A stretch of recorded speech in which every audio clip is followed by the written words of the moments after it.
but superficially, realistically, Disney. The fact it's now a Disney co-production and there's Disney money in it. Yeah. And it's on streaming services, So it does feel like a more definitive reboot than, say, Matt Smith coming in. No, it does feel like, I've made the point before, the big problem with the Chibnall era, one of the big problems with the Chibnall era, was that if the show was the best version of what he wanted it to be, it would be mediocre television. I would agree. Like, the best version of the Moffat era was good, interesting television. Yeah. Same could be said for Rusty T. Davies. It was silly but fun television. Chibnall's television was boring television. Yeah. And that's if it was behaving, like, working the way that he intended it to. Yeah. And it also, even though it had kind of gone up to, like, 4K cameras and it was in widescreen and it had the, it tried to give the impression that it was more cinematic. Yeah. It kind of goes back to, like, what you were saying about, like, it just feels like student filmmakers with an expensive camera. Board church. Yeah, board church, exactly. Yeah. It feels like the kind of thing where you could make it, you know? Yeah, because it like, the resolution is good, but that's about it. Yeah. It's like, it's clearly a high-quality camera, but so what? Yeah, if you just got a bunch of people together and you just had access to, like, the costumes, you could make an episode of Chibnall Who. Yeah, there's no sense of, like, cinematography. No. Yeah. I don't think the same can be said for this season, the Shutigatwa season. No, 100%. It does feel like it's a show that has effort and skill behind it again. Yeah, well, the graphics are better. Yeah, absolutely. It looks better in general. Yeah. The thing is now, because they're all quite micro notes, do you know what I mean? Because of the nature of that episode. There's a moment in that episode that reminded me of Eccleston's. It might be the first or second. I think the first, where Rose says to him, "Why do you have a northern accent?" That's the first one, yeah. First one, he says, "All planets have a north." There's a butterfly effect joke in this episode that makes no sense, but it doesn't matter. It was that kind of sense of... Because, they do a butterfly effect moment, and then it's redeemed by... He goes into the title, it's like, I forgot to turn on the butterfly compensation switch. Right. And to me, it's like, okay, that makes no sense, but, like, because it was witty, it's good. Like, I can live with it, you know? Yeah, it's kind of setting the tone for, like, it's going to be breezy and fun. Yeah, exactly. Just kind of roll with it. Like, we won't push it too far, as long as you roll with it. Yes, exactly. The babies were cute and silly and memorable. I think that's the key thing. Well, that's just a baby, Sam. No, they're not. No? No. No? Babies aren't cute. You just said the babies were cute. Yeah, Ness, they spoke. Yeah, but it's a baby.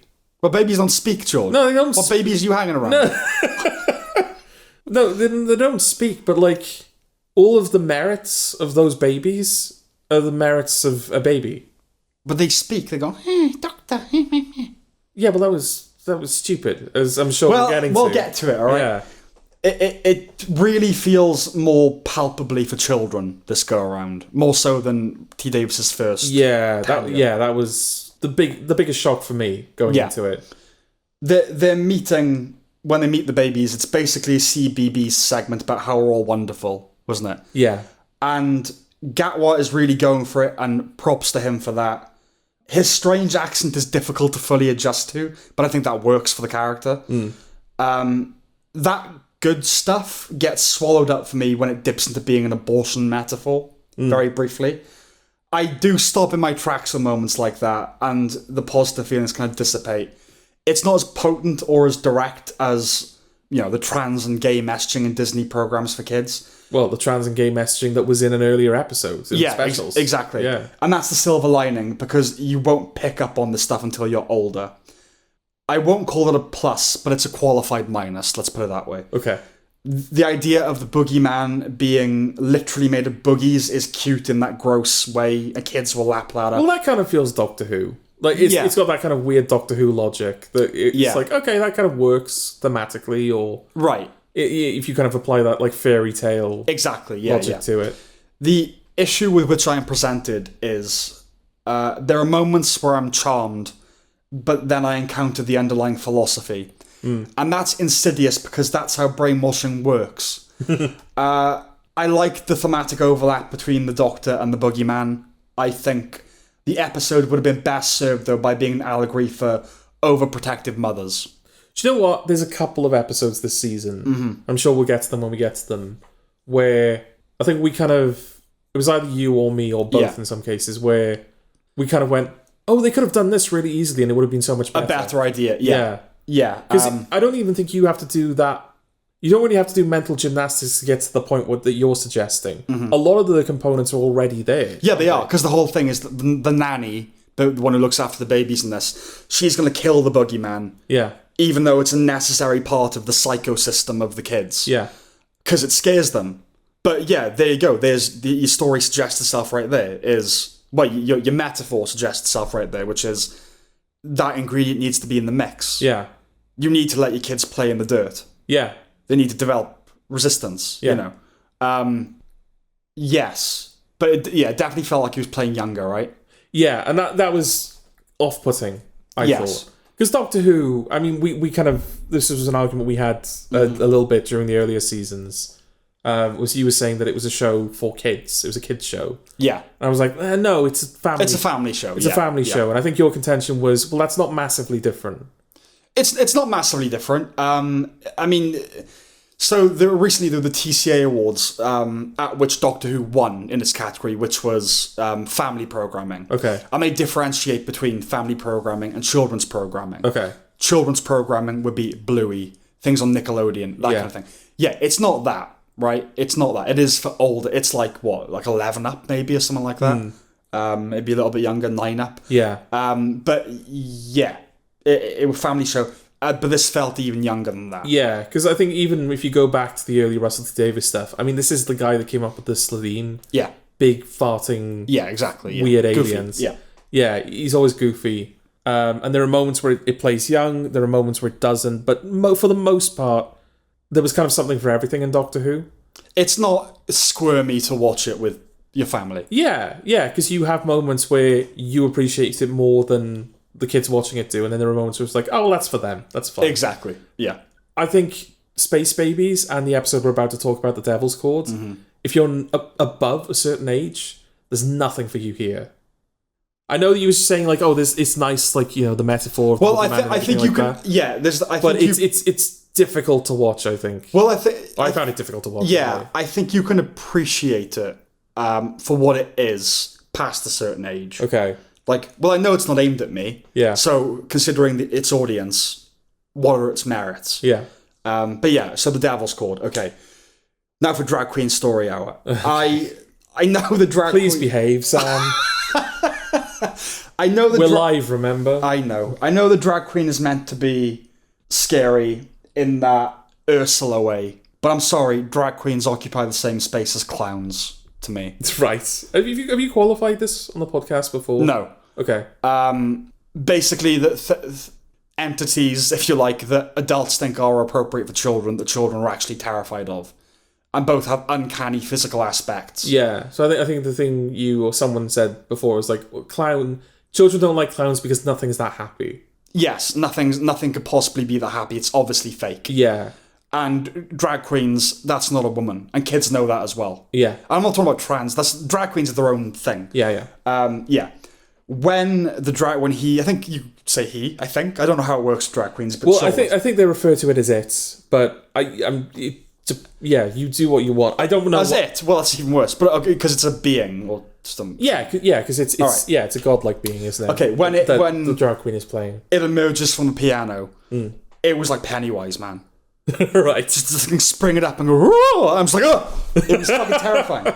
Yeah, the notion that drag queens are for children is absurd and just a bit vile. In the real world, that is. Other than the them correction at one point, there's none of that bullshit in this episode. Oh yeah, not it, them. That's what they refer to as them, yeah. Like a non-binary, yeah. Kids will just see him as a monstrous villain or otherwise as Jonathan Ross in Shrek 2. Right. Just like, speaking of Shrek 2, I didn't need to hear that Ruby was born in 2004. Be honest with you. Yeah. But yes. Yeah, I think my sister finally got to appreciate what that felt like. Okay. Because she was born in 2002, I think. Right, so she, people starting to be famous that are younger than her. Yeah. Yeah. It was like, no, don't like it. Make it stop. But yes. But you can't. But you can't. I know. It comes for us all. The drag queen, more than anything, is just fucking annoying. The gurning and that smile, we get it, you're devilish. I think people who are into RuPaul and Eurovision have a good shot at enjoying it because of the campness of it. Well, but that ain't my thing. This is a RuPaul drag queen, right? I think it is, yeah. I liked the theme of music. These are the episodes that I respond to on most levels. Yeah, kind of. It's not quite troposphere because it's too broad to be troposphere because it's just music, the idea of music. But it's like the Toy Maker episode, where games was the central theme. Yeah, I'm not sure about the dance number. Yeah, that was a big problem. Yeah, I mean, I was preparing myself for this episode because you know my aversion to musicals anyway. I do, yes. And I don't think this episode was selling itself as a musical, but I suspected it might become something was going to happen because I know that Russell T Davies knows that there are people out there that want a musical episode of Doctor Who. Okay. And I think I've told the story before where I accidentally went to the press premiere for season 9 of Doctor Who. Yes. There was a Q&A after we watched the first 2 episodes, and it was Capaldi, Jenna Coleman, and Stephen Moffat, and then a producer. Those were the 4. And in that Q&A, Stephen Moffat was asked, when are you writing a musical episode of Doctor Who? Right. So I don't know how, much the community... bus episode, is it? Yeah, I don't know how much the community is pushing for it, but I know that that's a thing they know about. Okay. So I thought, if this is the Beatles episode, quote unquote. If they were ever going to do it, it's going to be now. Yeah. It's not a Beatles episode. It's not. For one thing. No, that was kind of... Was it disappointing? Might have been disappointing. Because the story kind of doesn't call for the Beatles. No. It's music broadly that's under attack. Yeah. They're kind of using the Beatles because everyone has... That's a frame of reference everyone's going to get, is the Beatles. And it's very British as well. Yes. But yeah, at the end of the episode... It's interesting because there's a few times this season where it seems to just discard the fourth wall. Yeah. You've got that one character that they haven't explained who she is yet, like the neighbour. Who keeps speaking directly into the camera. Shooty does it a couple of times. There's a moment in this episode where the score for the episode is happening as Ruby's being dragged away. And she kind of comments on the score. She's like, "What's that sound?" Yeah. And the doctor goes, "Oh, I thought that was non-diegetic." Right. Fourth wall breaking seems to be a thing they're doing a lot now. And that dance number at the end is just one massive fourth wall break. It is, yeah. Yeah, that dance number, and along with the general tone, made me realise there's nobody I would or could watch this with. No. Besides you, to share the odd cringe. Well, I think I'd be embarrassed to watch it with, these first 2 episodes. Oh, what, with me? Yeah. I wouldn't be embarrassed to watch it. I mean, we've just, spent so much time in each other's... I could watch porn with you and not be embarrassed. I don't want to. Yeah, don't do that. But I genuinely could, because who cares? Do you know what I mean? Okay. But nobody else. I couldn't watch with anybody else. Yeah. Watching it with my parents or other friends would feel embarrassing. I appreciate when it's well done. The show, I mean now. When it's well done, of course. But it's kind of like Gladiators for me, which is something I take on a certain level and something I watch as a reporter. Okay. So watching it in the frame of mind that it's aimed at a young audience... and it may seem paradoxical, but it isn't. That's the only way for me to take it seriously. Right, okay. But yeah, it's okay. It's it's never going to be a show I love. Well, who knows? But, it doesn't feel like a show that I'm going to love. Yeah. It is what it is. And so I try and take it on a certain level, right? But the first 2 episodes are probably more juvenile than what follows. Yeah, it's interesting because those first 2 episodes were released together. And so most people watched them together. Yeah. And I think because you've got those 2 episodes back to back, and they're both very juvenile, and they're both pretty similar in terms of quality as well, it set I had a bad taste in my mouth going into the rest of the season. Right. It's like, oh, okay, this is going to be very juvenile. Yeah. And it's going to be missing the mark on certain things. Especially considering that I read that Davis's thing for the season was, it's pure escapism. Forget all the troubles in the world, we're all fractured and divided. Look, I'm going to ignore that. It doesn't really. I'm going to ignore that. And I think even the tagline was like... I was like, your cosmic joyride. Oh, wait. Yeah. It's like, just fun. Pure fun. Yeah. So I agree. I went in thinking, oh, this is what it's going to be like now. Okay. Yeah. Which brings us to Boom. Yes. So this was the first opportunity for the show to kind of impressed me, I suppose. Yes, 'cause it's a Moffat episode. It's a Moffat episode in a Russell T Davies season. Yes, which are the best never episodes. disappointed. Yes. Yeah. Blink. Objectively, like, I prefer the 11th Hour. Yeah. But I like, for a lot of people, best episode of Doctor Who. Yes.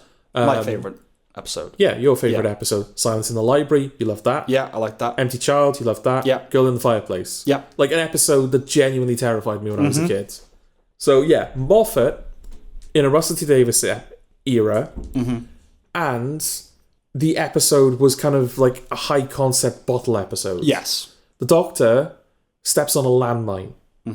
He can't move because if he moves at all, he'll blow up. Yeah. Okay, I want to see Moffat do that. Yeah. And it isn't as juvenile as the two that came before, but it wasn't the slam dunk that I hoped it would be. Same. Yeah. I don't think I knew going in that it was Moffat until the title card. Okay. So ideas are the thing of Doctor Who, right? And they must be, because there's no genuine peril, really, especially this early in the season. There's no danger that he's actually going to be killed by the landmine. Yeah. The episode is, anti-war, anti-arms manufacturers, a condemnation of holy war. But they make Anglicans the kind of militarized army. And it's very easy to make Anglicans your target. Yeah. Well, this is something Moffat seems to like. He's done this a few times now. He likes the theme of religion. Yeah. And militarized, this specific branch of the church becoming militarized. Becoming an army, yeah. It's been in like loads of episodes that he's done. He's done, I think, this exact army. Right, okay. So, yeah, and it's not a critique of Anglicanism per se, but as a representative of religious militarism, it's soft. The Anglicans won't try and kill you. So that was the thing that kind of annoyed me. Okay. I was very worried about where it was going, especially with what's going on in Israel-Palestine. I was very worried about whatever metaphors were going to be conjured. When it was revealed that they weren't fighting anything, it was a sufficient departure from reality for me. That kind of saved it in that sense. Because it's constantly edging on allegory, but it's hard to know for what, because in what conflict weren't their enemies at all. I know they would say like, they became our enemies, but they were invented and all that kind of thing. Yeah. But in this, there's nothing happening. Yeah. They were told by the vendors of their various weapons and war machines that there was an enemy to fight. Right. They were tricked, but there's actually nothing there. And that feels like it has a political point, but it doesn't, because arms manufacturers certainly don't disincentivize war. They don't cause them, they just supply them, Anyway, its explicit anti-faith message pissed me off, but it was redeemed in the ending a bit, but it is having its cake and eating it as well. Because he says something like, he basically has a monologue where he just shits on faith, the Doctor, and then at the end, he says something about faith, and they go, I thought you didn't believe in that, and he goes, I don't want it, but I need it. It's something like that. And it's him kind of going, faith. Yeah, because I think at the end of the episodes, they sort of... I won't explain the whole episode, but basically a character dies early on, and they have like a recording of his final message. But I think the idea is that his spirit is kind of living in that message. Okay. And they're able to convince him to kind of take control and sabotage the machine, so they're able to deactivate the landmine and everything. And the way they do that is he gets to speak to his daughter, or his daughter gets to see him. And it's his love for her that kind of causes him to overpower the machines. And so they kind of end up saying like, the thing that survives of us in the end is love. And it feels like that's going, and that's what the episode was about. It was like that thing. Even though it just had this like, faith is fucking shit, it gets you killed. I know, speech. Yeah, I know. It's but which it's the thing in Interstellar. Which is, you say, they try to like, no, kind of flip it on its head, yeah. But it was that thing in Interstellar, love is the only thing that transcends time and space, or something like that. Yeah. It's like, no. Whereas it's just like, fine, but if you can make that argument, you can make it about any emotion. Well, it's like hate also transcends time and space. Ask the Jews. No, I know that sounds like a thing, but genuinely. Yeah. After that experience where Ruby is killed, why on earth would she stay with the Doctor? Yeah, it's a big... it's a big ask for a third episode. It's a big thing to get over, isn't it, as a person? Yeah, it's like... I died just now. This is dangerous. I know there's always jeopardy, but it's like, she got to see some cute talking babies. Then there was like, they went to the 60s and got to dress funkily. and then she's killed. It's like, nah, I'm out, bruh. Yeah. It is actually, like, it's pretty testing, isn't it? Yeah. So I know the companions often end up in danger. I think, like, Rose, you know, you've got the shop window dummies at the start of the episode. But, like, the second episode, she's on a space station watching the Earth explode in the future. Yeah. And she almost gets burnt alive by the sun. The third episode, she learns that it's possible for her to die in the past. So she's basically never safe. Yes. Because the doctor's like, you could be born in the 2000s but die in the 1800s. Yeah. That's how time travel works. Yeah. So, yeah, they're always kind of in peril.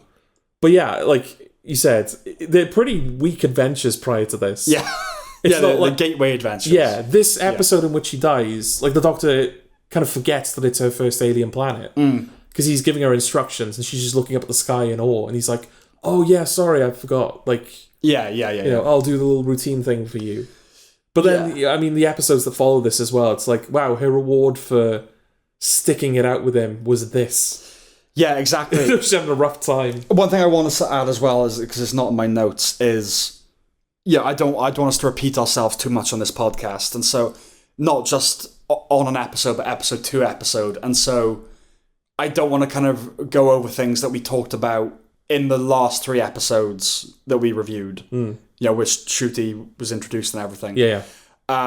So kind of, if you're going to listen to our reviews of Doctor Who, you might want to kind of do it chronologically in a way. Okay. But I just want to reiterate, because it's been a little while, I like Gatwa, and I like her.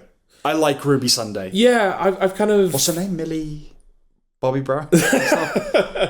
Millie Gibson? Millie Gibson, that's right. Yeah. Yeah, I think he's settling into it, is Gatwa. I'm starting... I don't know the characters as well as I would like to at the end of 8 episodes. Yeah. I just like how committed he is to it. We're getting there. Yeah. It's weird, though, because there are moments where, for the most part, he's very he's playing it very big. Yeah. Where he's kind of shouting, like, all right, lovelies, let's go on an adventure. Yeah. Well, his kind of thing, you know, Capaldi's like the grumpy old man kind of thing. He's the gay best friend, essentially. Yes. Isn't he? And that's not just like Gatwa is gay. Yeah. And he's been characterized as like a sister, like he's that kind of guy, right? So he's playing it big in that way. Yeah. So you'll have those big moments in which I'm not like in love with it. But again, it's for younger audience. But then he'll have these moments of kind of sobriety and kind of seriousness. Yeah. Which are more prevalent in some of the episodes we're about to discuss. But I think it's like in the first episode where he's like, oh, I'm all happy and I'm joyful and it's great. I'm an alien. I come from a different planet, and she's like, "Oh, we're all your people," and he's like, "They're all dead, Ruby." Yeah, yeah. And he brings it way down, and in those moments, I quite like him. It's slightly reminiscent of Matt Smith when he gets serious. Yeah, yeah. Those moments where it's like, okay, this is a very young man, convincingly playing a character that is thousands of years old. Yes, and I kind of see that kind of exhaustion in Shooty. Because I think I said, like, in the last review, I think I said that I heard somewhere that one of the consequences of the bi-generation where he splits out of David Tennant, rather than David Tennant turning into him, was that all of, like, the negativity and the trauma that the Doctor has been carrying since Eccleston is staying with Tennant. And we're kind of getting this fresh, rejuvenated Doctor with Shooty. So it's like, oh, that might be disappointing to, like, within the context of the universe, stripping the character of all of its trauma and interest and dimensions. Yeah. But there is some of that there still, which is nice. It's still a Doctor, yeah. Yeah, there's something for him to chew on. And it's to his benefit. I agree. Okay, 73 yards. Yes, okay. Let's start with the smaller stuff. There's a strand of victimhood throughout, I found. So the old woman complaining about racism is ridiculous. Because she's like, oh, you think all us Welsh folk are druids? Yeah. Firstly, the Welsh aren't a race. Nobody thinks we're all druids and witches. Sheepshaggers, yes. Yeah, I've never been accused of being a druid. No, exactly. That's quite cool, actually. You're a druid. Really? Yeah. And there was a creepy old woman following Ruby at exactly the same distance after she compromised some mysterious circle. If she's told by the locals that she's invoked some supernatural force, why wouldn't she believe it? Especially after everything she's seen as well. Especially in the context of the shit that she's gone through. Yeah, absolutely. Yeah, skepticism just takes a backseat. The silly tourist attitude doesn't really work It doesn't wash either. Yeah. Then Roger Ap Gwilliam, later in the episode, plays the oppressed card, which, in fairness, tyrants do.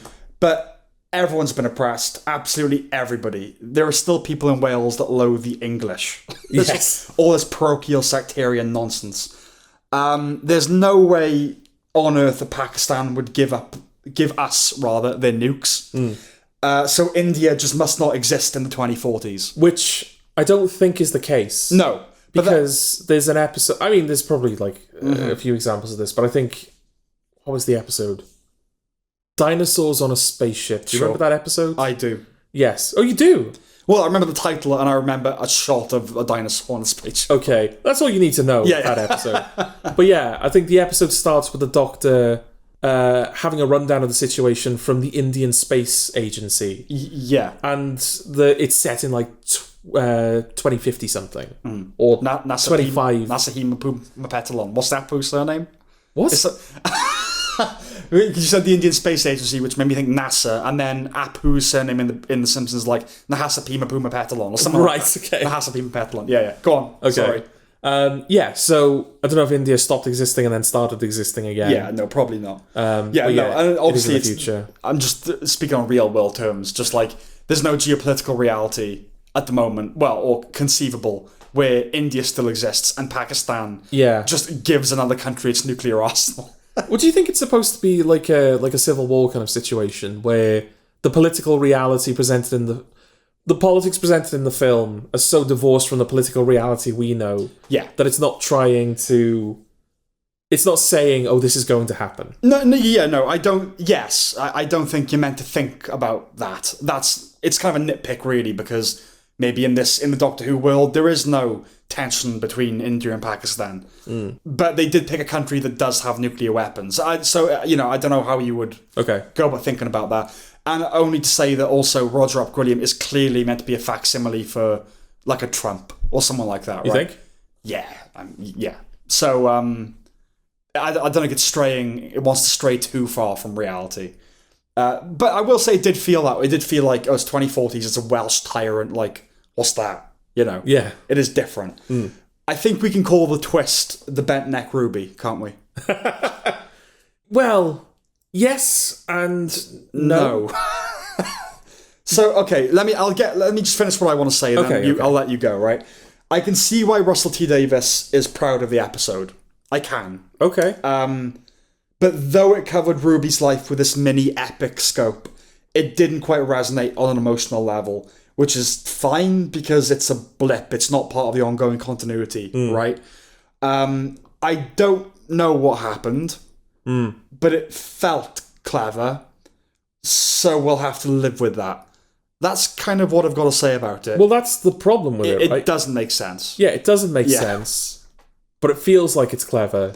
But it can't be, because it would make sense if it was clever. Exactly, yeah. Yeah, when you said, like, the twist is the bent neck ruby, it is in the sense that, like, it's a similar idea that's being evoked.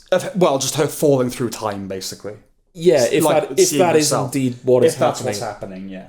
But, it's not as good as the bent neck lady reveal. Oh, no, gosh, no. So it's sort of unfair to kind of put it in the same camp. Yeah. Just, it's in the same family, isn't it? Yeah. This should have been...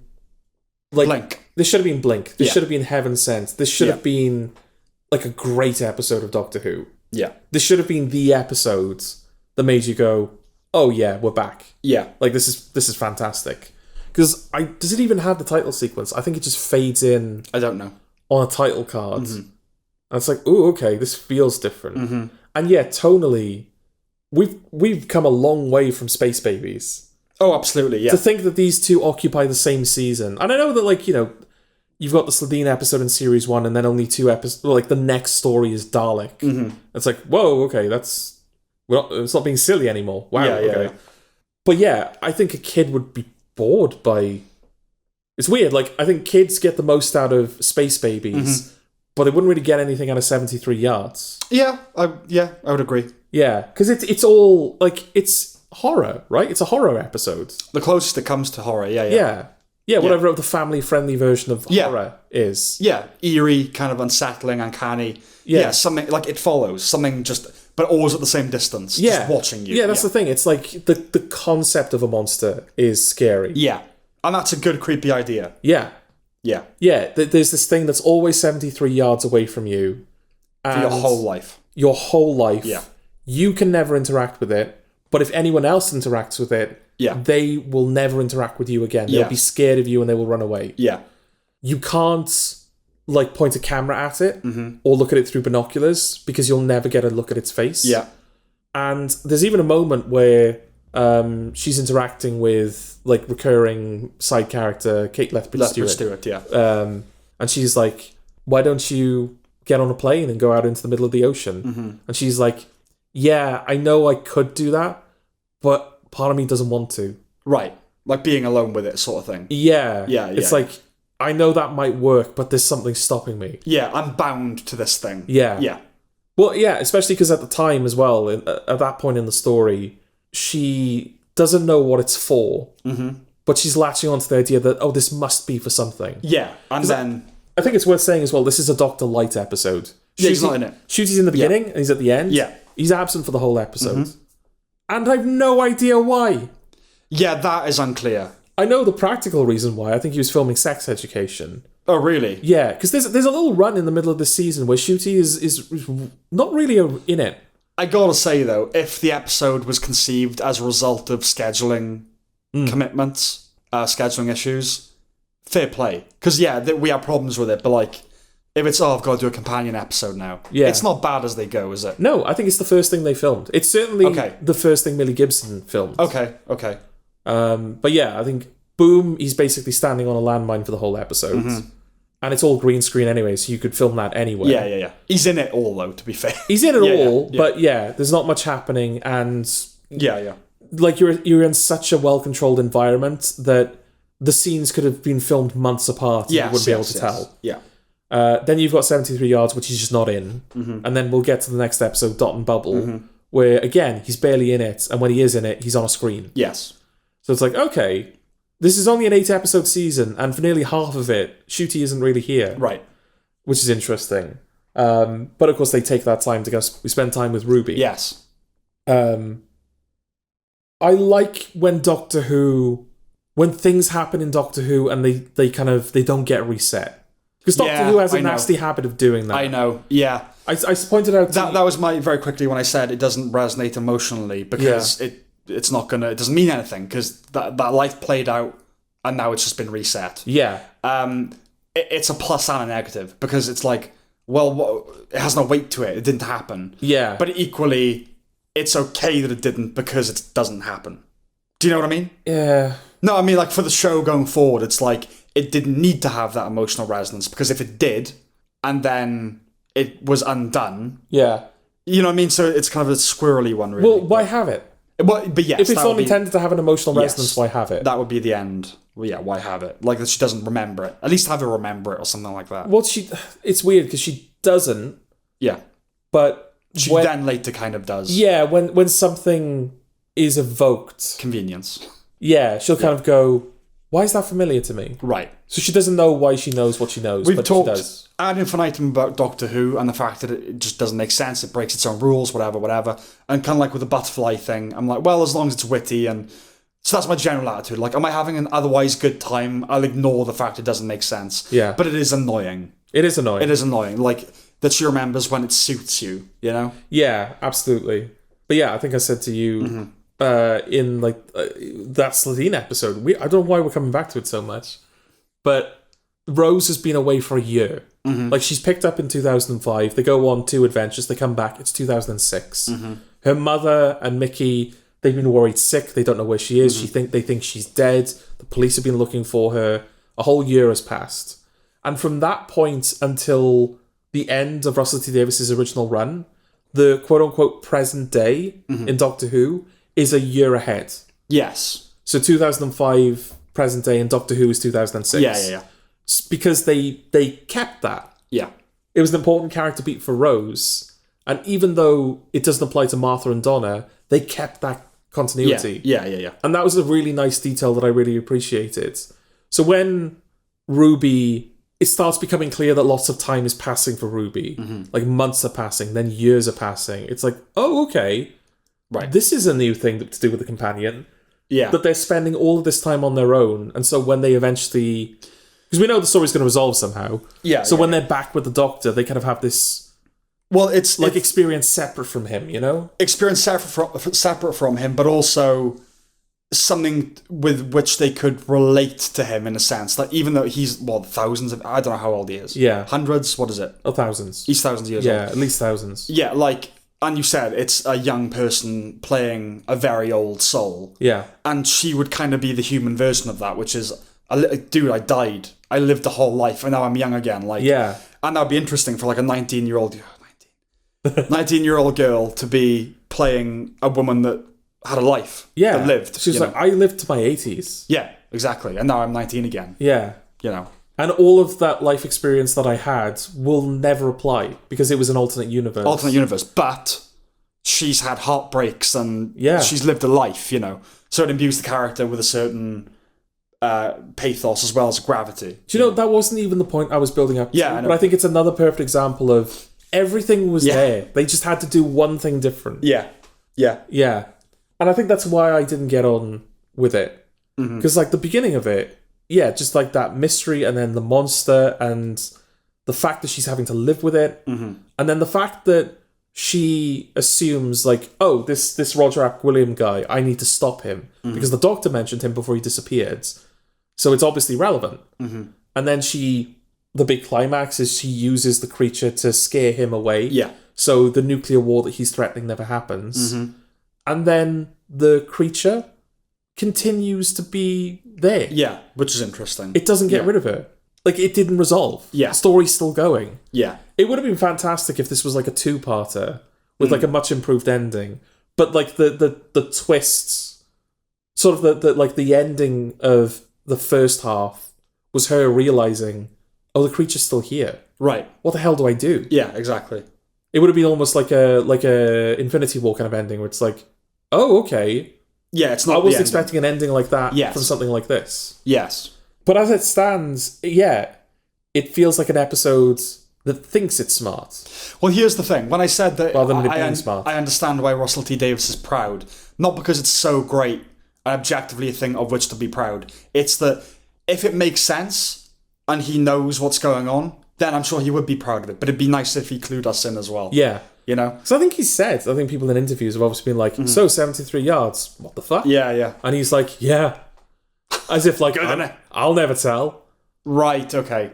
No, please tell. Okay, well at least there's meant to be a mystery. Yeah. Because I did leave thinking like, am I fucking thick or something? Because, I just thought that doesn't make sense. Like, I think after a while, I got the point was that she sees herself to stop from breaking the circle. Yeah. But we were like, well, what does that do anyway? Is that what releases this Roger Ap Gwilym? Who knows? Well, that's the thing. Future episodes allude to the fact that... Because, my assumption was that she breaks the circle. Yeah. And this Roger Ap Gwilym is the spirit. Mad Jack, yeah. But he clearly exists separate from the circle. Because the Doctor mentions him before, and then the Doctor mentions him just before she breaks the circle. But he mentions him in, like, that reality, that timeline. Yeah. That she's now averted. Yes. But then in a later in fact, in the finale, I think. Yeah. A big plot point centers around the fact that he existed and did a certain thing. Look, whatever. Like, we just can't get into the timey-wimey stuff with Doctor Who. No. But yes, no, it didn't feel like it made sense. If it did, I'll trust him. I'll trust that it makes sense. But that's... I'm happy to let the mystery be, but not when the logic breaks down. You know what I mean? Yeah, well, that's my problem is I don't trust that there is a mystery. I think it's someone wanting to create the impression of a mystery rather than there actually being a mystery that can be solved. I think that entirely depends on your feelings towards Russell T Davies. Okay. And as a writer, I like him for the most part, and I'm going to choose to trust him. Okay. I'd like to trust him. I have no reason to, but I'm just going to choose to, because why not? All right. There's enough pessimism on this podcast. Okay. That's it, right? Yeah. Right, Dot and Bubble. Okay, so we're familiar with the old veneer of sweetness with a sinister underbelly thing. Yes. But usually, the allure of the veneer is relatable. For me, it's hard to think of many things that would be more infernally unbearable than the bubble. Is that just us? Is it one of those things where it's like... people of a certain age, I would say. Yeah, people of a certain age, then, yeah, this we absolutely see the allure of this. Probably, yeah. Okay. I think another problem that we talked about where the stuff's all there, I think the truth is actually the opposite of what the analogy of the episode implies. Okay. The bubble gives you a version of the world. So, okay, in the show, the world has gone to shit. But the bubble protects you from that. It gives you a soft candy kind of view of the world. There are these, like, they're all, like, young, they're teenagers, basically. Yeah. And they're living on this campus where they only have to work for, like, 2 hours a day. And they spend all of their waking moments literally living inside a bubble. Yeah. It's this, like, virtual... Around their head, yeah. Virtual bubble that kind of, like, is surrounding in their heads. And they have all of their friends on a screen and they can talk to them and they can watch influencers and everything. And then if they want to go somewhere, there are arrows that direct them in the places they need to go. Yes. They never have to think for themselves. They never have to do anything themselves. The bubble takes care of It's everything. like the end of WALL-E. Yeah, just exactly. be pumped full of, like, sugar, basically. Yeah. Yeah. But I think the better and truer analogy would have been the bubble gives you a version of the world that's worse than it really is. And if you focused more on reality, you'd realise things aren't as calamitous as you'd thought. That wouldn't be possible in the episode that we got. Yeah. But I do agree with you. That's a better analogy. A better message as well. Yeah, better message, definitely. And we talked about it, didn't we? That, like, she has to take the bubble off. Yeah. And literally, just from a depth perspective point of view, like, you wouldn't be able to look into the middle distance. Yeah. It would take a while to adjust. Yeah. If you broaden the analogy to they can't see without this thing. Yeah. So blind, they're blind to how the world actually is. Yeah, because that was a big problem with the episode, is there are creatures that are on the campus that they also occupy. They're basically like these giant slugs. Yeah, Slovene. Oh, yeah, kind of, yeah. Yeah. They just eat people. And the bubble, because they're trapped in a bubble, they'll walk into these creatures and they won't even know it. Yes. So she has to take the bubble down so she can navigate around these creatures. But the way they've chosen to show that she can't cope without the bubble is that she can't walk without it. Which is ridiculous. Because she can walk with it on. It's not a case of like, oh, my muscles have suddenly atrophied for not having the bubble. Yeah, exactly. All of her physical faculties are the same. Yeah. It should be a coordination issue. Or, as you just said, it should be that, beyond the range of the bubble, she's blind because she never has to look at that distance. And what's like a perfect metaphor for, short-sightedness. Yeah. It's like you can't see beyond your hand. It's absolutely. Like, yeah. Because then that would mean that... I mean, she kind of does it, but that influencer that's kind of guiding her through the slugs... Yeah, it'd be so much stronger, where it's like she can't see this guy. She doesn't know who he is. Yeah. But she has to put her trust in him. And just like, you have to open yourself up and trust people and... Yeah. Yeah, exactly. There's no agenda. He is just trying to help her. Yeah, I think the metaphor ends up being a bit muddy as well, because the dot ends up being complicit. I know that kind of... I don't know, it just ended up being a bit weird. But and that's annoying, because, the dot... it turns out, like, the dot's kind of the villain, because it turns out that the dot that creates their bubble hates them. Yeah. Which, like, fair enough, because I hated them as well. Yeah. But also, like, that, tech is out to get you, sort of. Yeah, and it's basically deliberately guiding them into the mouths of these creatures. But at the end of the episodes, it kills someone by just flying through its head like a bullet. Yeah. Which I liked, because it was really blunt for Doctor Who. Yeah. Someone just basically getting shot in the head. It's like, oh, wow, okay, that's... Yeah, I like that. Yeah. So why didn't you just do that? I know. Why go through the effort of like getting these alien carnivorous slugs that's to go to these places they could guide people in? It's a problem with Doctor Who, a trap that it falls into sometimes, is it overdoes it. Yeah. It's like you didn't need another alien race to, kind of stuck with what you had. Yeah. And again, talking about elements where it's like, oh, if you just did this, I think it would have been better. Yeah. Because it turns out that the reason that they haven't died yet is that the Dot is killing them in alphabetical order. Yeah. And it builds up to that reveal for quite a while. Because Shooty kind of goes, oh, why didn't I see it before? And then Ruby's like, what do you mean, Doctor? And he's like, isn't it obvious? No, it's not. Think about it. Yeah. Oh, you're right.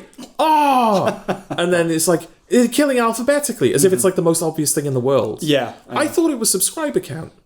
That makes sense. So obviously. Yeah, again, it's like... the idea that it's killing people in terms of how few subscribers they have. Yeah. Because again, that's a nice metaphor for the internet.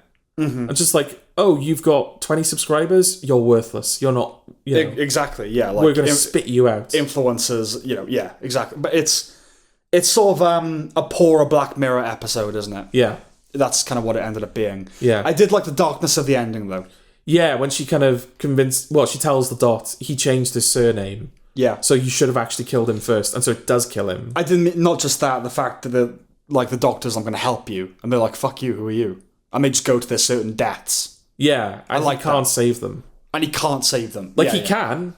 Yeah. He could just, like, round them up all in the TARDIS. But they don't want him to. And he won't compromise a choice. Yeah, he won't. Yeah, which is good.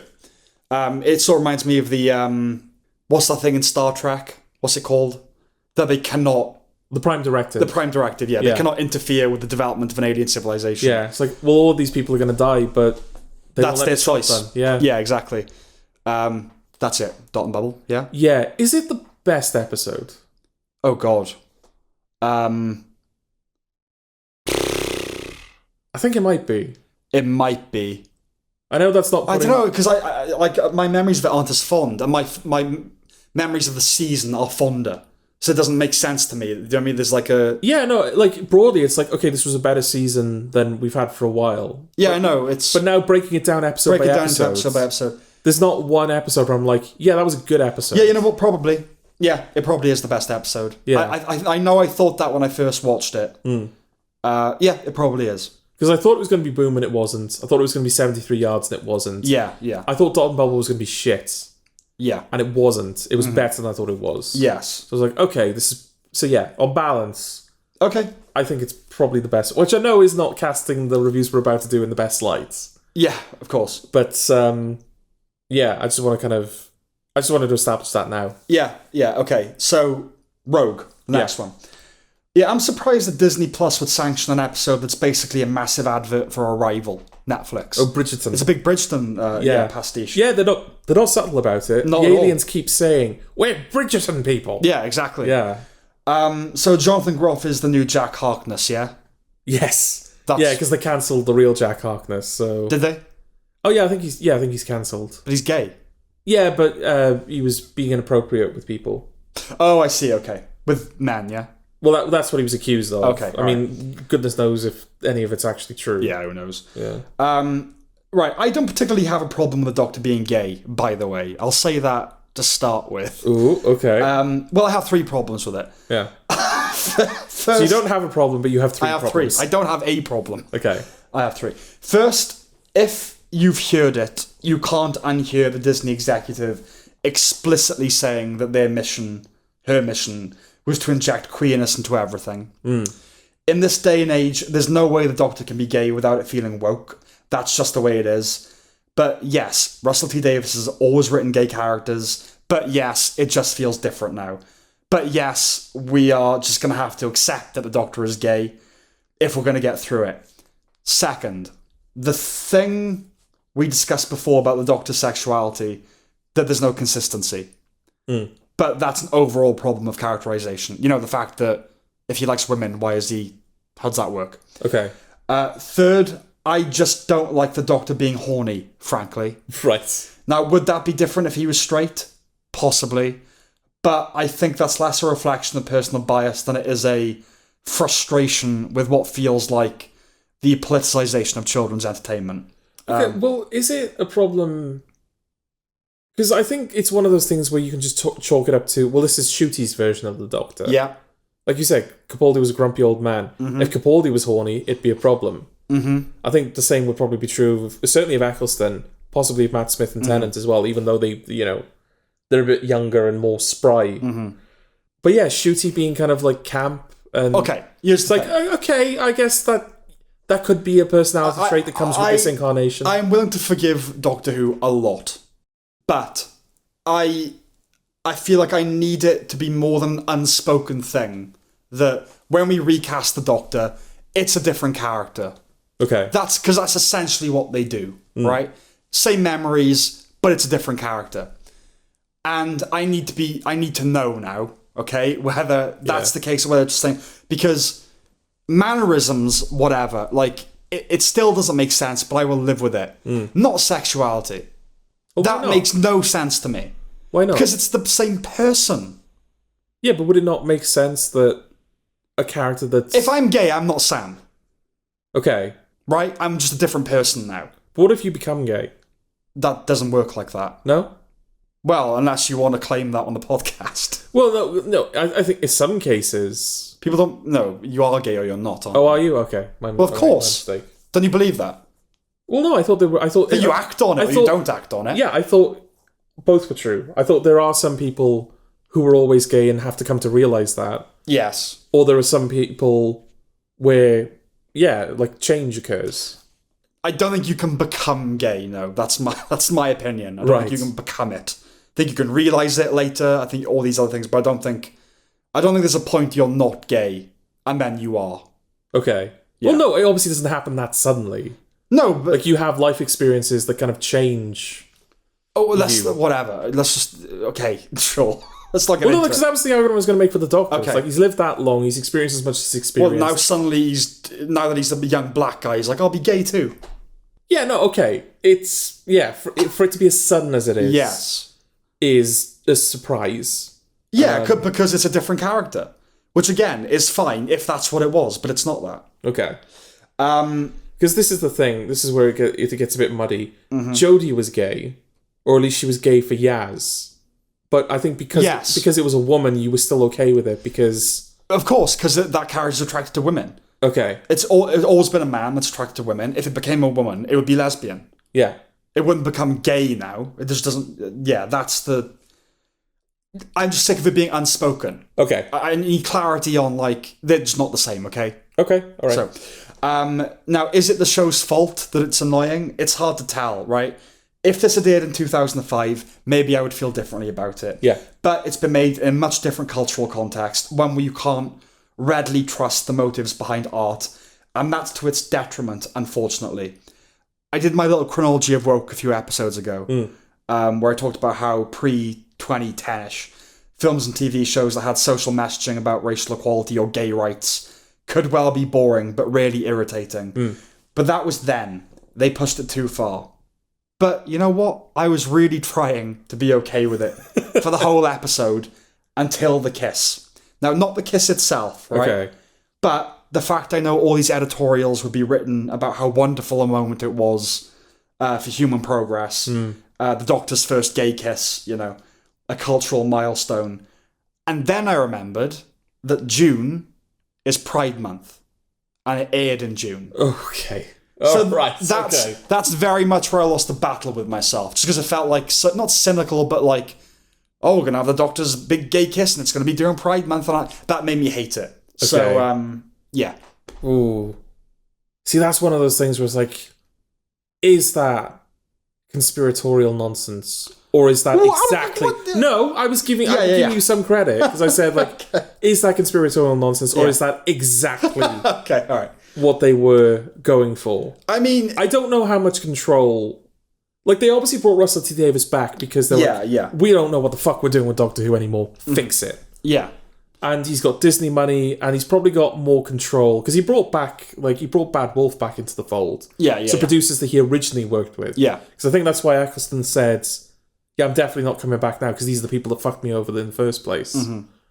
So I don't know how much control Russell T Davies has of the ship at the moment. Yeah. I don't know if he said to the BBC, I want this episode to air in Pride Month. No, but it might well happen. It might well have been a conversation, right? It's like, I don't know. I'm more than willing to accept if they, hands on their heart said it was a coincidence, right? Because it was always Shruti was gonna be a gay Doctor. Yeah. Like he was gonna have a gay kiss. It just but I don't know. Disney June being Pride Month. I see it. It being the first gay kiss, like not that him being gay, but the fact it was the first gay kiss in Pride Month. It just feels a bit like And I like Jonathan Groff. I thought he was fine in the episode. But to me, it was probably the worst one. Yeah, boring. Just kind of. I think that the thing when Russell T Davies came back, the most striking thing to me is whether I like it or not, I will remember these episodes. Yeah, I don't remember Chris Chibnall's episodes. No, I remember the goblins on the ship and Rose. More on him soon, but right, yeah.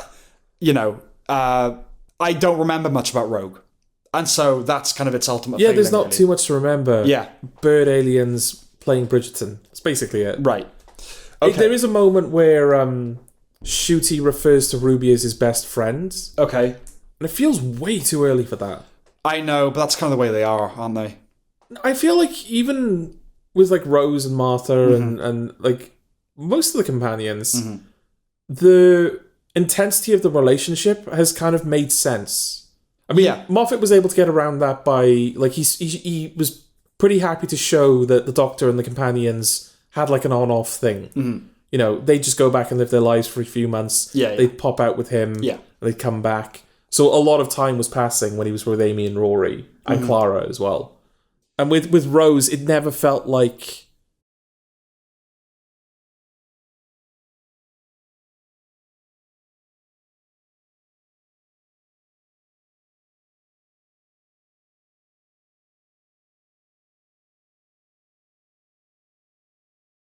I mean, really, if you want to sit down and think about it, the companions make no sense. Because, like, always Earth person, fine, whatever, always a human.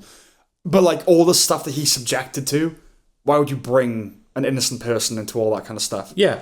So, it doesn't make any sense. But I feel like these are meant to be your mates, aren't they? Like, if you're 19, 20, like, or if you're younger than that, they're your cool older siblings. Like, Gen Z...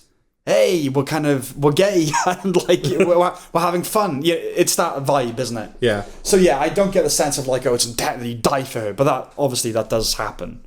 Yeah. Okay, so The Legend of Ruby Sunday and Empire of Death. I think we should do them together. Yeah, 2-part finale. Fair enough. So, oh no, fucking Rose is back. It seemed like they weren't gonna go there with the trans stuff again. And they didn't really, but there is that little, when they go to the flat, and is it the neighbour that's like, aren't you a beauty to Rose? Okay. It's like, you wouldn't say that about any other female character. And no, I'm sorry, I do not believe that Rose is essential staff. Yeah, I don't really understand, like, even within the story, I don't really understand why she's there. No, I honestly, and I'm not being like glib about it, like, evacuate all non-essential staff and Rose stays. Yeah. No way. Absolutely not. Well, she is the daughter of a companion. Yeah. She hasn't travelled with the Doctor. No. She has no unique knowledge. At best, she makes the tea. Yeah. She sweeps up and makes tea. And we know that, like, Donna got a job at Unit like a few months ago, because we see her negotiate with Kate Lethbridge-Stewart in the Toymaker episodes. Right. This episode can't have taken place more than like a year after that episode took place. So in the space of a year, Donna has gone to work for Unit, managed to get her daughter a job there, and her daughter has worked her way up to being essential staff. Well, the thing is, because Rose is like 17, 18, right? Or 19 now, maybe. Yeah. It's a young person. Yeah. But then again, it does make sense, doesn't it? Because she's trans, they would call her essential staff. So it's just the wokeness within, was it Unit? Well, within Unit. Within Unit, it's like, Has Unit been established to be a woke organisation in context? Well, now it is. Yeah? Well, no, not in actual context, but I mean, like, the fact, it's almost the fact that there's a trans character in Doctor Who, that, like, it's essential we have a trans character, is almost reflected in the programme itself by them going, only essential characters, and the trans character is one of them. Do you know what I mean? Right. I don't know what's going on with Morris Gibbons, but I like him. Yeah, we didn't get enough Morris Gibbons. No. There's a lot of family music in this one, a lot of hugging. And then there's that little snarky line, isn't there? So we don't allow anyone from the government in here, especially the Prime Minister. And then they have that thing later where the woman comes out and does Little Theresa May dance. Oh, is that what she's doing? Yeah, that's what she's doing. Yeah, I know. I was a bit at first like, what? Yeah. I can live with S triad, right? Oh God, this. Okay. So basically, there's a lot of anagrams, right? And so TARDIS. It's the wrong anagram. Yeah, Susan triad, S triad, TARDIS, right? Yeah. I can just about live with that. I cannot stomach Harriet Arbinger. That is just unacceptable. Well, that's the weird thing, is that's a callback, because they did a similar thing in The Devil's Court. Yeah. Where, there's a kid learning to play piano. His name's Harry Arbinger. Yeah, that's right. And he summons Jinx, the villain of the episode. Yeah.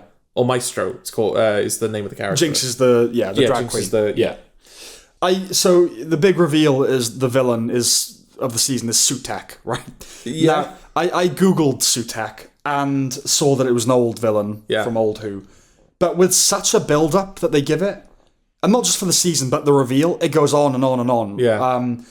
It's either got to be the Master or someone that new viewers might know, right?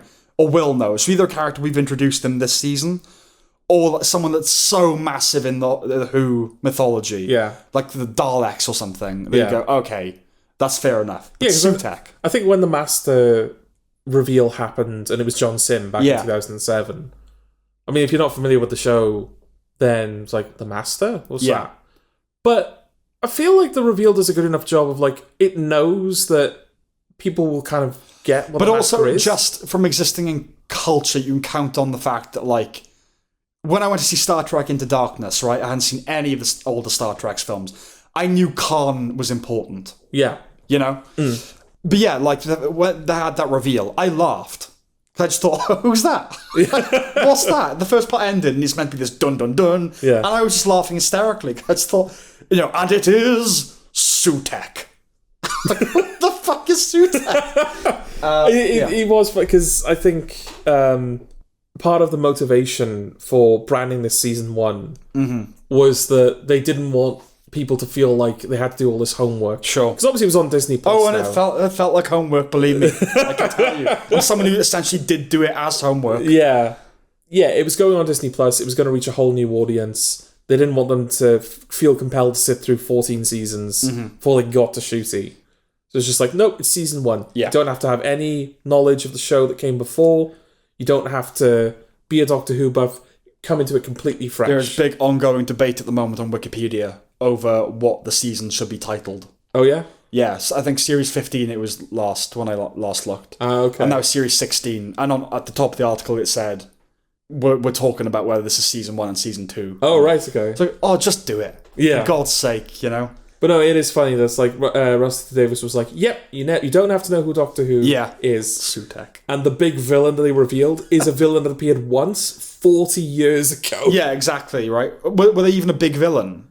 I have no idea. I've not seen the Sutek episode. Right. I didn't know who Sutek was. Okay. So they basically end up doing a Thanos, don't they? With the cast. Yes. Oh, yeah, this is in the second part. Yeah. Oh, yeah, can I just say about the anagram? Oh, sorry, yeah, go ahead. Yeah, no, the anagram is fucking bullshit. What? Well, it's not S Triad, it's Susan Triad. Susan Triad Technologies. Okay. Is like the full, like, word you need to get the anagram. But they change the C to a K. Okay. That's not how anagrams work. You can't just add letters. No, I know. Yeah, that's not clever. That's you cheated. No, this is what I was talking about earlier when I was saying that anime is usually behind its audience because it takes so long to explain itself. Yeah, it's like I never had a chance to get that. Yeah. Yeah, exactly. Yeah, that's not a surprise reveal. You cheated. Yeah, no, like things like, Knives Out and those kind of murder mysteries or mysteries, they're best when it feels like you could have worked it out if you paid enough attention. Yeah. If you've been clever enough, you can't go, it was a ghost. You go, oh, fuck off. Yeah. You broke the rules, man. Yeah. Cultural appropriation is flagged at one point. I have no idea why. The only reason I can think of is that, like, they see footage of the old Sutekh from the Toymaker episode or whatever it is. Well, the TARDIS, and TARDIS has like an Egyptian theme to it. Yeah, and Ruby's like, "What's up with that?" And he's like, "Cultural appropriation." And I don't know why they say that, because I don't know if Sutekh was deliberately presenting himself. Well, Sutekh is like an Egyptian god, presumably. Yeah, but in the context of the show, I think he's a being outside of the universe, because the Toymaker's afraid of him, isn't he? Yes. The Toymaker. Well, Toymaker and... Yeah, and Maestro. They're kind of offshoots of... Yeah. They're harbingers of Sutekh. Toymaker is the god of toys. Maestro is the god of music. And they're both like, there's this other guy. Yeah. We're not messing with this other guy, but he's coming for you, Doctor. And death. And that guy is Sutekh, the god of death. And even though there's a facsimile on Earth, I think in this context, it's supposed to be this other being. Okay. That, like, he, like, fell into the universe... because the Doctor fucked about with salt in the Wild Blue Yonder episode. That's right, yeah. So when they're looking at the monitor and they see the old TARDIS, that's from the Sutekh episode, is it? I think so, yeah. Then it just feels like, they did it because people might go back and watch the old Sutekh episode and have that. Oh, we have to apologise for that. Exactly. Yeah. Now, these things, something as long as Doctor Who will have things we now consider problematic, a term I profoundly loathe. But the show has changed immensely since its inception. If you think the course needs correcting, correct it. Don't shame your ancestors. Don't shame your predecessors. I just think that's tacky, you know? I didn't really know what was happening, but whatever. Yeah, it's not quite 73 yards where, it feels like what's happening is supposed to be smart, but I don't quite know what's happening. It's just stuff in this It's just kind of meandering. Like, everything dies. Yes. The Doctor... Ruby and an old companion that kind of comes back for these stories. Yeah, everyone else gets Thanos. The universe dies. Yeah. It's just 3 people. It's like an infection. Yeah, and it's like, it's only a handful of people left. And it's like, okay, well, what happens now? And most of the episodes of them figuring out, like, well, what do we do then? So the way they beat him, right, is they figure out Ruby's mother. That's part of it. Yeah, because Sutekh really seems to give a shit about who Ruby's mother is. Yeah, I can't remember why or whatever, but like they've got to figure that out. Well, Ruby has like a tape, a CCTV footage of the night she was born and deposited at the church. Yeah, and she's like, "Oh, the tape is like it's fucked. We can't really see it." And the Doctor's like, well, we can restore the tape. Not only can we restore the tape, we can make it 3D and you can like basically time travel there. Yeah. And she's like, oh, cool. So they do that. And like in the Christmas episode, the Doctor goes back to see Ruby's being left at the church. And then when he re-experiences those events through the tape, which is an objective account of what happens, the events are different. So it's like, oh, right. History is changing and we don't know why. And it's connected to Sutekh somehow. I think the implication is that Ruby's mother points at the TARDIS. Yeah. And the big reveal is that Sutekh has been sitting on the TARDIS the entire time. But it's actually not that, isn't it? No, because pointing at the... Yeah, what's the thing? The twist is that there is no twist. Yeah. That's the big reveal is that she was just pointing at a sign, which again is not in the recording until they decide to reveal that that's what she was pointing at. And what was she doing for the benefit of what? The CCTV? Yeah, because Ruby's like... She was naming me. Yeah, but she pointed to the sign that said Ruby. She's doing it for the benefit of the CCTV. So what? Like whoever got her would look at the footage and go, "She pointing at Ruby. Oh, that's a nice name." Yeah. Like, what's the thinking there? I don't know. Anyway, whatever. It's total bullshit. Actually, but the way they get her mother's DNA, don't they? And the way they do that is because there was a fascist government. Yeah. Roger William again. Roger William. They kept everyone's DNA on fire. Yeah, mandatory DNA testing. Gosh, it's a good thing that fascist government implemented mandatory DNA testing, wasn't it? Do you think the show realises what it's did? Another interesting niggle there. Like, there's something you can do with it. Like, because they'd be fucked otherwise. Now, I, of course, support nothing of the kind in real life. No, of course not. Right? But it'd be interesting if they examined the perversity of that they were saved by tyranny. Yeah. You know? It's just interesting to just flag that kind of stuff up. No, there's no time. We have to... tie a rope around Sutekh. I don't think he realised that he was kind of making a case in a way for... Because they don't. A lot of the time, I think artists say one thing and end up kind of meaning something else. Anyway. Yeah. There should have been one genuine casualty. Yeah, when who's the first person that dies? It's not Lethbridge, is it? Lethbridge Stewart. No. Oh, it's just like it's the security guy or something. Guy with like gun SWAT bloke. Yeah, it's like the security guy in the room. Yeah. And then there's someone. And then it's Ruby's mother. Like, someone dies. I'm like, okay, that's a loss. Yeah. No, actually, I think it is Lethbridge Stewart. It is, yeah. Because when she dies, it's like, okay, yeah, she's a big character, but it's the type of character they could kill for effect. And it's done like Black Widow in a sense, to compare it again. It's like, oh, she is dead. Yeah. That one is gone. Yeah, she has a final line, quote unquote, where it's like, oh, that's how that character ends. Yes. Okay, nice. Consequences. Doctor Who, they don't do this. I know. And then Ruby's mother dies, like her adopted mother. I was like, okay, I don't feel like they'd kill her. Yeah, no, not happening. And then you've got that neighbour character who keeps speaking directly to the camera. Yeah. She dies. Yeah. I was like, right, there's no way. This is all getting reversed. And then the grandmother.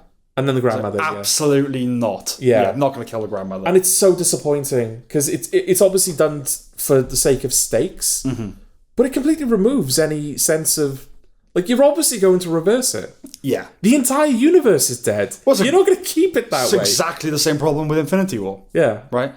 But look, the season had an arc about who is Ruby's mother. She finds her mother. I like that it's just a woman. Yeah, in theory, I like it's a woman, but the fact that they put so much emphasis on her identity meaning something. Yeah, I know. The fact that Sutek is refusing to kill them because he needs to know who she is. Yeah. Oh, it's just someone. Yeah, I know what you mean. But it had an arc, and they resolved it. Okay, so good on them for that. Is she coming back? Because she wasn't. Yeah. And then she was with another companion. Yeah. But it's pretty definitive ending. It for feels that like an character. ending, yeah. And like they even have the neighbour woman go, right, she's done. Doctor isn't though. Stay tuned. Yeah, yeah. It's like, I don't know, like if that's the end of that character, okay. Like she had her ending. She's 19 years old. She's going back now to life. She has a mum. You know what I mean? Like that's nice. But I do like Millie Gibson. Yeah. And I'd like if she stayed. Yeah. What I fear is it's going to be a Clara situation. Yes. Where she stayed longer than she needed to. Yeah. And it's soured, like, it's soured the character. I'd rather want more than have too much. Yeah. Yes. So if those are the options, then I'll choose for her to be done. But was that I love you platonic, or she says I love you, doesn't she, to the Doctor? Was that platonic? I assume that's platonic. Okay. All right. Okay. So it's been very up and down this season. Yeah. Very up and down.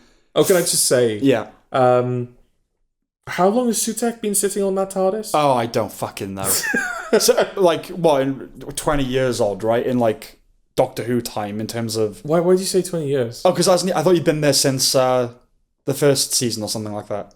I mean, with Eccleston. Yeah, well, this is what I don't know. Yeah. I don't know whether an argument could be made that he's been there since Wild Blue Yonder, because that's when the edge of the universe was kind of skewied a little bit. In which case, there's a second TARDIS with David Tennant. Does that have a second Sutek? Yeah, I know. They didn't think that one through, did they? Yeah. The alternative is that Sutek has been there since the episode that he was last in, since the Tom Baker era. How many times has the TARDIS exploded or the Doctor has died and he just never interfered? It doesn't. He just sat there. It doesn't make sense. No, it doesn't make sense. Yeah. Well, that's the kind of when you said in the beginning about like the butterfly compensation switch. Yes. Yeah, that's kind of the show making a promise. Like I said, we won't push it too far, but we'll push it a little bit just for fun. What's it? The kind of roll with the punches. The small things don't have to make sense. If it's a joke, if it's Yeah. But those things do. Yeah, this is twisting it way too far. Yeah. It's been far from free of irritation. But I can honestly say that I enjoyed watching it. From knowing that we were going to talk about it from a commentary perspective. Okay. I did not hate it. There were things I liked about it. Yeah. It's infinitely better than it has been for a very long time. Yeah, that's undeniable. Yeah. It's better than anything Chibnall did. It's better than a lot of what Moffat did as well. Yeah. And I think if I was watching this, if we weren't going to do season 2 for the podcast, I would probably watch it anyway. Where does it sit in terms of Russell T Davies seasons? I can't remember, like, the early seasons, episode to episode, what... I think 3 is probably still the best, right? Yeah. Blink, yeah, that's probably the best. Yeah. I honestly couldn't answer. Yeah, I know you hate Donna. I really hate Donna. But I think I think you liked some of the episodes. I did, yeah. The library one is good. Yeah. I think you thought the Agatha Christie one was alright. Yeah. I like Eccleston a lot, as you know. He's my favourite Doctor. The Sontarans. Did you like the Sontarans? I can't remember, George. I can't remember. Oh, the face. Yeah. The little. Yeah, yeah. I think so. I mean, I honestly, it's been such a long time. I'd have to probably go back and rewatch them, which I'm not going to do. Okay. Well, no, watch some of the good ones. Yeah, yeah. And I'm not like, but I'm not putting myself through that again. Yeah. I did it for the podcast once. I'm not doing it recreationally now. No. Yeah, and honestly, it probably feels like a different, even though there's still Davisisms, like, he keeps that regional tweeness in the scale of everything else. Yeah. It was so nice after all of these like Chibnall episodes where they just take place in soulless corridors or on top of picturesque mountains. Yeah. It was so nice to just be back in a suburb again. In your nan's house. Yeah. Yes. But other than that, it probably feels too different from his early seasons that I wouldn't want to compare them. Okay, that's fair. Yeah. Yeah. But yeah, overall, I think a not bad thing. So if you think that means it's a good thing, okay, then yeah. What are your ultimate thoughts as we sit here exhausted? It feels like. Yeah, thank you for making it this far. If you did, yes, we barely did. Yeah, I mean, I would like further seasons to be better. Yes, that would be nice. But do you know what I admire as well is that he's on a roll. Like, he's written 2 already. They're filming it. Yeah, I think he said that part of his commitment to when coming back to Doctor Who was it was going to be yearly again. I like that as well. Yeah. And I think that's going to be a trend we see in television more and more, actually. I listened to the rest of Entertainment and they were talking about, now there are like 3 years between shows on Netflix and stuff, and people are just like, they're getting sick of it. I'm refusing to put up with it. Yeah, there's no middle ground though, because you'll get that where it'll be like 3-4 years before you even start hearing about the next season, or you get 3 seasons in a year. Because what they do, very cheekily, because I thought it was just a case of like, oh, we'll film seasons back to back, and we'll kind of we'll treat them as like season 1 and season 2. But in a lot of cases, they just make 1 season, but they call the second half season 2. Yeah, I know.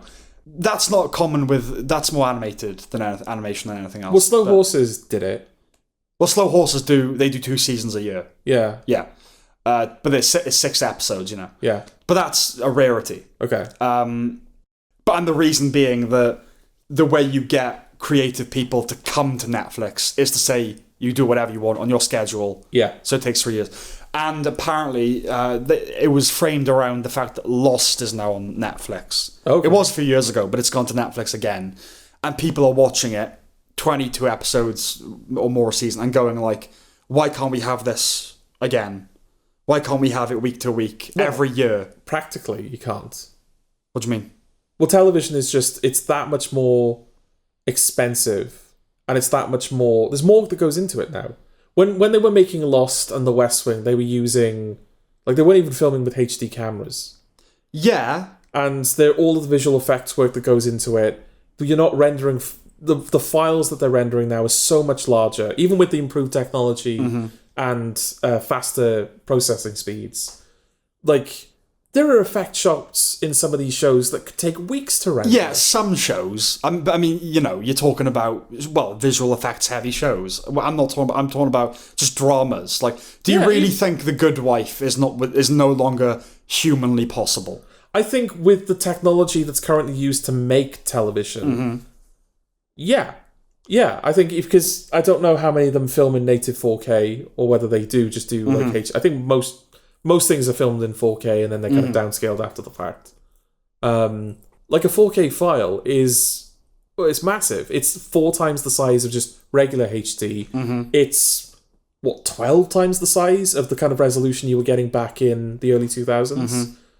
Massive file sizes that you're having to deal with, and distribution, like the way things are distributed now, is done differently because you're sending it out to streamers and there's... Yes. But that's kind of the point. Is Netflix? They're now doing weekly, week-to-week shows. Yeah. And whether it's possible or not, like the spectre has been raised of. We used to get more TV. Why is it more difficult now? Yeah. I'm like, I don't know, rendering and all that kind of stuff. 4K, fine. It takes a lot longer. Yeah. I'm sorry. I just refuse to believe that as technology's improved, it is now necessitates that it takes longer to put out TV shows. I cannot believe that. Yeah, no, I don't want to give the impression that it's the technology's fault. Yeah, It's not. It's the way that we've adapted with that technology. I would say. I'm not speaking from experience. I don't work in the industry. Yeah. I just think that practically, the process that you're going through when you're making television is different from how it used to be. No, of course that's the case. And it's slower. And I think that 22 episodes now, just from a script perspective, like, can you imagine like a 22 episode season of Succession? But there were always cable dramas that were doing 10, 12, 13 a season. Yeah. But network wasn't. But now network, they do 13, 10, Yeah. And people want something that's, a commitment. Like every week I tune in at this time, this channel. Yeah. And I think that was a better time. I think people yearn for that. And I think if we could get that at the cost of... maybe things are look a little worse than they could. I think we would take it because Lost does not look bad. The West Wing does not look bad. No. These are good-looking... Well, Lost especially. Good-looking shows, really. It's possible. We've just become lazy, I think. Become lazy. Like, the idea of 22 episodes a year, This was a time when, they said the writers were enthralled to the networks. Because the networks could have owned them and go, pump out 22 episodes. And it doesn't really work like that anymore. Yeah. You have to get the writers to come to you. I think there is... And we as writers, we need to be just less indulgent babies and kind of go, oh, I need 3 years for my artistic process. Who gives a fuck about Stranger Things, really? Like you need 3 years between seasons? No, you don't. Yeah. No, I do agree with you. Yeah. Writing is worse. We've alluded to it a few times. Yeah. Writing is worse than it used to be. Yeah. We're taking longer to make less. And we're taking longer... to do worse. Yeah, to tell the same stories as well. Yeah. But I think there is... I think I'm starting to see a bit of a shift in terms of... basically, I saw recently that Knuckles is now showing on Nickelodeon. Okay. It's not a Paramount streaming exclusive anymore. Okay. It's going over to Nickelodeon. You recently told me that there's a lot of HBO exclusives that are now showing on HBO TV again. Yeah, Max has gone to HBO. Yeah, Max has gone to HBO. So it does feel like we're kind of moving back in that direction a little bit. Less TV and kind of older norms around how it's made and how it's viewed. Yeah, and so when I said that, I understand that we are taking longer and everything. I don't know whether this is kind of the industry's way of nudging people back into that direction of no, you have to work under pressure again. Yeah.